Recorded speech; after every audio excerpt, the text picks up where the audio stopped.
just hoping that everyone was okay. We were very shocked. Dangerous winds and blinding dust spread across New Mexico today.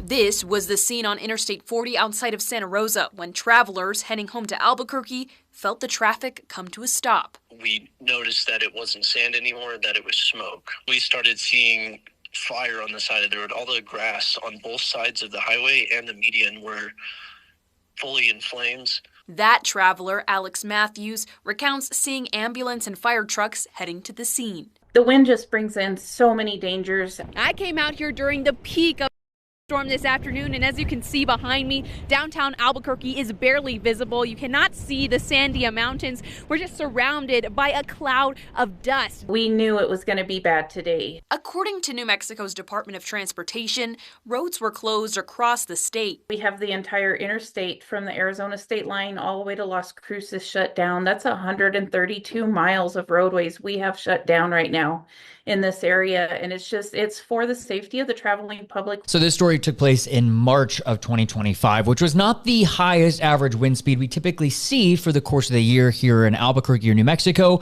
but it's those spring months that usually see the windiest kind of weather here in New Mexico. And Josh, why is that? Yeah, so during the spring months of the year, across large portions of the country, we see those very windy conditions. That's due to those larger temperature differences across the country. As you can see on the graphic here, warmer air further south, colder air to the north, and right between those is where that jet stream really sets up. That's where those temperature merge pretty much, and it really allows the jet stream to strengthen even more. And with that, we will also see those warmer conditions as the sun itself reaches a higher angle up in the sky, and that allows those areas to warm up to those higher levels of the atmosphere, and that in turn will allow those very, very strong jet stream upper level winds to easily flow down to the ground, and that in turn will bring in those very, very gusty winds throughout the day. Yeah, exactly. And so that's why we see some of the windiest conditions usually during the spring months